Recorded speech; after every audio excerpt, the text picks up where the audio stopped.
सपना को लेने नहीं आए थे, सपना के साथ बात करने नहीं आए थे। सपना को लीगल एक्शन एक लेना चाहिए, कोर्ट में एक नोटिस देना चाहिए जो कि प्रॉपर्टी के इधर उधर ना हो सके। हेलो फ्रेंड, मैं हूँ वंदना, वेलकम करती हूँ अपने यूट्यूब चैनल रिएक्शन वर्ल्ड वंदना में। कैसे आप लोग आए, सब अच्छे होंगे। तो भाई यहाँ पर जैसा कि आप लोग देख रहे हैं, सपना के साथ कितना माइंड गेम खेला जा रहा है। जो भी चीज़ें हो रही हैं, शायद ये जो भी क्वेश्चन उठ रहे हैं कि क्या पता राजवीर जी के साथ में इन लोगों ने भी ऐसा किया हो। जैसे कि एक बार बात उठी थी कि राजवीर का जो है ऑक्सीजन मार्क्स है जो सपना निकाली थी, लेकिन सपना ने नहीं। क्या पता इनमें से किसी ने ऐसा काम किया हो कि भाई इतनी सारी प्रॉपर्टी वगैरह है, एक तो चला गया और एक अभी इस उसमें पड़ा है, तो चलो इसको, और बहू को क्या है, बहू को तो किसी तरीके बाहर निकाल ही देंगे, वो ज़्यादा आसान रहेगा और मुश्किल भी नहीं रहेगा।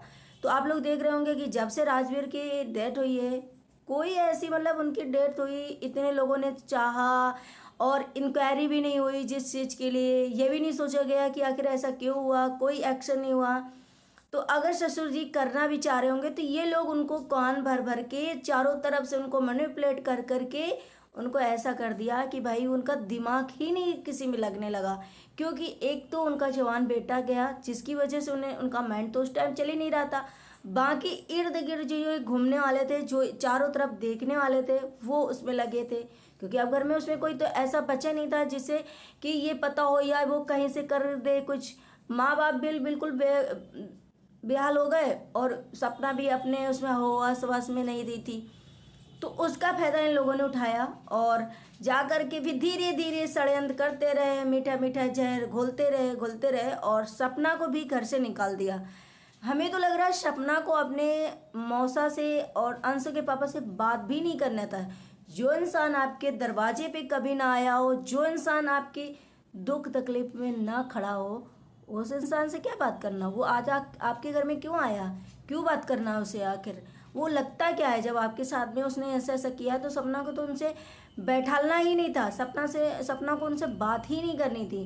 भाई क्यों बात करना, आप हमारे कौन है, कभी आप हमारे दुख में खड़े हुए हैं, कभी आपने हमारा सपोर्ट किया है। जब हम वहाँ शिवपुरी में रहते थे, आप कले कले से हमारे घर में करवाते थे, कभी हमारे दुख बीमारी आरामी में हमारे खड़े नहीं हुए। इतने दिन से हम आए हुए हैं, हमारे बच्चों को कभी कॉल नहीं किया, हमारे बच्चों को हालचाल नहीं लिया, हम किस कंडीशन में रह रहे हैं कभी आपने नहीं सोचा। तो आपसे बात करने का क्या फ़ायदा है। रही बात सास ससुर की, तो सास ससुर को देखिए, अगर वो अच्छे से चलते हैं तो सपना उनसे तो बात कर सकती है। उनसे मतलब ये नहीं कि वो आए उनको भेज दे, उनसे बात ना करें। उनसे बात करना बहुत ज़रूरी है। बात इसलिए करना ज़रूरी है क्योंकि उनसे हमें बात करने से हमें कुछ तो चीज़ें निकलेंगी, कुछ तो हमें समझ में आएगा और कुछ उनके पास हम रहेंगे, उनसे बात करेंगे, माइंड को समझेंगे, ये चीज़ें हो जाती हैं और एक हमारा कर्तव्य भी है वो चीज़ है।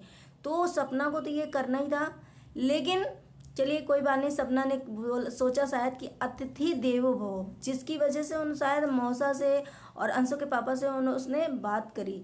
चलो कोई बात नहीं, बट इन लोगों ने बढ़िया सा एक षड्यंत्र की, इसको मैनिपुलेट करो और अच्छे से ऐसा करो और इससे सिग्नेचर ले लो या ये हाँ कर दे तो मैं ये सब चीज़ें। भाई आप होते कौन हो ये सब चीज़ें करने वाले।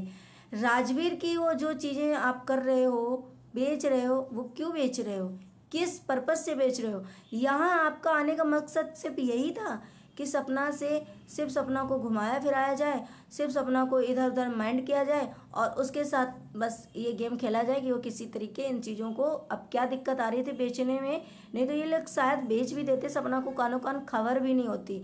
तो सपना को चाहिए कि एक लीगल एक्शन जो है, नोटिस जो है कोर्ट के द्वारा कर देना चाहिए, ताकि इन लोगों को भी पता चले कि आखिर हम किसी के उसमें हस्तक्षेप करें तो क्या होता है। और सपना अपना जो फूंक फूंक के कदम रख रही ना इस टाइम, सपना के लिए बहुत अच्छा है कि कम से कम उसने इतने दिनों में सारी यारी दोस्ती, रिश्ते नातेदार, प्यार व्यवहार जो भी था सबसे समझ लिया कि भाई रिश्ते किस काम के और हमने जो रिश्ते दिल से जोड़ा उनमें हमें क्या मिला है, किस वजह से हम इनसे रिश्ते जोड़े। तो सपना जो भी अभी इस टाइम फूक फूक के कदम रख रही है और जो भी निर्णय ले रही है बहुत अच्छा किया है, क्योंकि इस निर्णय से शायद सारी ऑडियंस सपना की तरफ है और सपना अपने बच्चों को लेकर के काफ़ी सोच रही है। वो बहुत अच्छा लगा कि मतलब उसको इतनी हिम्मत आई कि उसने ये चीज़ें किया और बोला। आ रही, मतलब मुझे तो यही लगता है कि सपना ने वीडियो में अंशु के पापा के बारे में इतनी चीज़ें बोली, और कैसा इंसान है वो बंदा कि अपना मुंह उठा करके सपना के पास फिर भी चलाया। मतलब उसे ये नहीं लगा कि इस लेडी ने हमारे बारे में, देखिए जो भी उसने किया उसी वजह से सपना ने बोला, लेकिन अगर बोला तो कैसे चलाया इंसान कि सपना के पास हम जाएं और ऐसी बातें करें, जबकि वो ये जानते थे कि वो मेरे खिलाफ है, वो मुझे पसंद नहीं करती है, और क्योंकि मैंने ऐसे हरकतें की है, फिर भी मैं वहाँ जाऊँगा तो क्या वो मेरी बातें माने? शायद वो इस तरीके से आए होंगे कि किसी तरीके उसे झांसे में लिया जाए और किसी तरीके उसे समझाया जाए।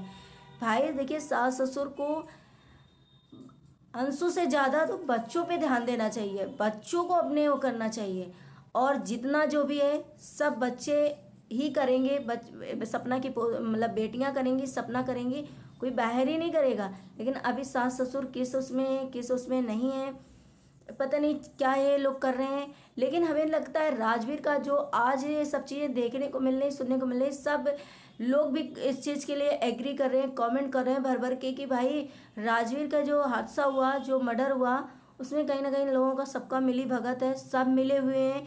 और रही बात अंशु की, तो अंशु यहाँ रहती थी, क्या पता उसके माइंड में सच में वो लोग भरते थे, तो वो सिर्फ सपना से जानकारी लेती थी, उन लोगों तक प्रोवाइड करती थी, जानकारी होती थी उसे, और चीज़ों को नॉलेज हो गई थी। द रोड चैनल भी उसने ले लिया कि मतलब अब लॉगिंग करती सपना तो खुल भी नहीं रहा है, और नाम हो गया कि मैंने लिया भी नहीं। तो आखिर ये चीज़ें सपना के साथ कर क्यों रहे हो भाई? एक इंसान कि तुमने सारी प्रॉपर्टी, सारा घर से बाहर निकाल दिया, बच्चों को निकाल दिया, अब 2 चैनल उसके पास थे, वो चैनल भी तुमने हड़प लिया, उस चैनल को भी ले लिया। तो क्या चाहते हो कि वो अपने बच्चों को लेकर के रोड में आ जाए, भीख मांगे, और तुम दूसरे की प्रॉपर्टी में राज करो? तो उन बच्चों की हाय, उन बद्दुआ, उन बच्चों का जो निकलेगा ना, कभी सुखी नहीं रह पाएंगे ये लोग, कभी उन चीज़ से ये लोग उभर नहीं पाएंगे। शायद ले तो लेंगे, लेकिन ये कहीं ना कहीं रास्ता बना के निकल जाएगा, क्योंकि वो बच्चों की उसमें कहीं ना कहीं वो है, उन मासूम बच्चों का है वो। कैसे उसके पापा लोगों ने बना करके खड़ा किया, कैसे उसमें मेहनत करी, उसमें यादें बसती हैं राजवीर और सूरज जी की। तो कैसे तुम उसको सेल कर दोगे? प्रॉपर्टी तुम अपने नाम कैसे कर लोगे भाई? कैसे ये सब कुछ ये कर लोगे? तो ये सब चीज़ें सिर्फ सास ससुर को आप बहला फुसला सकते हो। और सपना जब से घर से बाहर आई तो हमें लग रहा और भी स्ट्रांग हो गई है, शायद उसे दुनियादारी बातें जो है पता चलने लगी हैं। वहाँ बंद कमरे में रहती थी, इतना नहीं नॉलेज हो पाता था, इतना नहीं बोल पाती थी, किसी से मिल नहीं पाती थी। लेकिन आज सपना के शायद चारों तरफ सभी लोग हैं, वो उसे हर चीज़ से मोटिवेट करते हैं, उसे समझाते हैं, तो शायद वो देख रही है, जा रही है, समझ रही चीज़ें, तभी आज उसने इतना बड़ा फैसला लिया अपने हाथ में और इस तरीके से किया। भाई ये हमें नहीं लगता है कि आप अगर अभी आपको लालच है, जिसने भी लालच किया है दूसरे की प्रॉपर्टी लेने के चक्कर में, दूसरे की चीज़ें लेने के चक्कर में, वो इंसान सिर्फ और सिर्फ बेकार ही गया है, उसका भविष्य चौपट हो गया, उसके बच्चे कभी अच्छे से उस चीज़ को यूज नहीं कर पाए। आज लोगे तुम्हें, लेकिन बहुत तुम्हारा उसका क्या निकलेगा नतीजा वो तुम ही जानोगे। लेकिन यहाँ पे यही लगता है कि भाई उसे लेने नहीं आए, उसे हालचाल पूछने नहीं आए, उसके बच्चों तक से हमदर्दी नहीं है कि यार अगर लड़के भी होते उसके पास, समझ लो मान लो कि सपना के 2 बेटे होते, तो ये कि ये सहारा हो जाता है कि चलिए सपना पे अभी तो यूट्यूब चैनल है, बाद में बच्चे बड़े होंगे, शायद लड़के उनको उसका सहारा बने। उसके बाद तो 2 बेटियां हैं, कैसे परवरिश करेगी ये भी नहीं इनको समझ में आया। क्यों? क्योंकि इन्हें सिर्फ प्रॉपर्टी की भूख है, इन्हें लालच जो है इतना ज़्यादा घेर रखा है चारों तरफ से कि लालच में अंधे हुए पड़े हैं और किसी के बारे में सोच नहीं रहे। इनको जरा से भी फिक्र नहीं है कि एक लेडीज और उसके साथ 2 बच्चियां मासूम, उनका क्या होगा। इन्हें सिर्फ और सिर्फ लालच दिखाई दे रहा। क्या पता सच में कि इस राजवीर के साथ क्या हुआ, क्या नहीं हुआ, क्या कराया गया, जिसकी वजह से शायद जो लोगों ने सोचा भी कि एक्शन हो, कोई ऐसी चीज़ें हों राजवीर के खिलाफ, कोई एफआईआर वगैरह हो, कुछ किया जाए, लेकिन इन लोगों ने क्यों नहीं दिया? तब इन लोगों का मुंह क्यों नहीं खुला? तब इन लोगों ने इतना बम्बे क्यों नहीं काटा? तब इन लोग आगे को क्यों नहीं आए कि नहीं जीजा जी, मतलब अपनी बहन से, सपना के सास ससुर कि नहीं एक्शन होना चाहिए, कैसे राजवीर जलाए भाई, एफआईआर होगाना चाहिए। तो इसका मतलब है कि इन लोगों का हाथ है, तभी तो इन लोगों ने उसमें कोई ऐसा आगे बढ़कर किसी ने मोर्चा नहीं संभाला। अगर इतना ही अभी तुमको लग रहा है कि तुम्हें प्रॉपर्टी सेल करानी है, तुम्हें हर चीज़ में आप लोग घुस रहे हो, तो जब राजवीर की मौत हुई थी तो आप लोग कहाँ चले गए थे? आप लोगों ने उस टाइम पे आकर के चीज़ों को हैंडल क्यों नहीं किया, आगे बढ़ कर के हिस्सा क्यों नहीं लिया? क्योंकि उस समय तो राजवीर के मम्मी पापा का सुध बुध बोली थी, सपना की सुध बुध, लेकिन आप लोग तो ठीक थे ना। तो आप लोग क्या निगाह रखे थे कि नहीं कुछ नहीं होना चाहिए, और अगर FIR वगैरह हुआ है, इंक्वायरी हुएगी, तो हमारा कहीं ना नाम बीच में आ जाए और हमारा नाम ना खुल जाए, कहीं पुलिस के हाथ हमारा ना कांड लग जाए। इसी वजह से शायद ये इंक्वायरी वगैरह नहीं हुई और नहीं इन लोगों ने करवाने दी, ना ही करवाई, ताकि हम अगर कहीं पे शामिल हैं तो हमारा नाम ना आ जाए।